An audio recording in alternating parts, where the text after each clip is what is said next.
নিজেরাই গন্ডল করে মুছি তার কে করবে? আমরা এই রাস্তাটা মেপিয়ে রাস্তাটা পরিষ্কার হয়ে গেল, যে গোটাটাই হলো, নিজেরাই তো গন্ডল করে মুছি। নমস্কার। আচ্ছা নমস্কার, আপনি কি এই মন্দিরেই কি থাকেন নাকি? দেখাশোনা করেন? আপনার কি নাম? ষষ্ঠী মল্ল। আচ্ছা ষষ্ঠী মল্ল। বাড়ি কোথায়? বাড়ি এখানে। এখানে। এই মন্দির সম্পর্কে আপনি একটু ইতিহাস বলুন।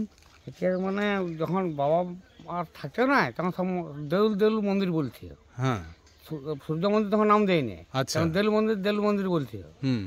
আর তারপরে যখন ওই টেন্ডার এলে তখন ওই সূর্য মন্দির নাম দিলে।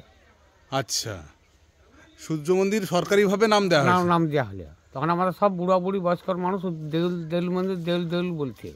দেউল বাঁকড়া বলছে, বাঁকড়া আছে আমাদের এখানে। আচ্ছা, ওইসব বলছে আগেকার বুড়া বুড়ি।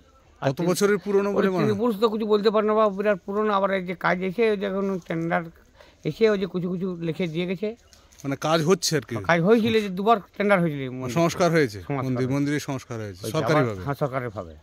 আর এখন এবার না করলে মন্দিরটা এবার গোটায় ধসে পড়ে যাবে। আপনি কি এখানে পূজা করেন? পূজা করি, মেলা করছি।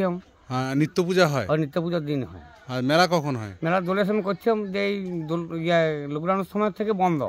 আচ্ছা, মাগা চাচা করে গ্রামের সবাই সহযোগিতা করে মেলাটা করছে। এবারে কি শুরু হবে আবার? অনেক চেষ্টা করছি তো বাবা, যদি না কিছু পাওয়া যায়, একা মানুষ তো ট্রেনে যাওয়া যাবে না। না, গ্রামের মানুষ তো সহায়তা করবে, সবাই দিবে। তো অতটা ধরুন বহু খরচা তৈরি আছে। দোল উৎসবের সঙ্গে এখানে কি মানে কোন দেবতা প্রতিষ্ঠা আছে? এখন ধরুন সূর্য মন্দির নাম দিয়ে যতদিন পাচ্ছি সূর্য মন্দির মহাদেব আছে নাকি? আগে থেকে মহাদেবের ইয়াটাই ছিল। এখনো ভিতরে এখনো সেই গম্ভীরের সব কিছু আছে। মানে মহাদেবই পুজো হয় না, এখন সূর্যদেবের ইয়া করতে, মহাদেব করতে। মহাদেব যা সূর্য এখন জলটা দিয়েছে টেন্ডারে। আচ্ছা আচ্ছা আচ্ছা, নমস্কার। চলুন আবার দেখাবেন। ঠিক।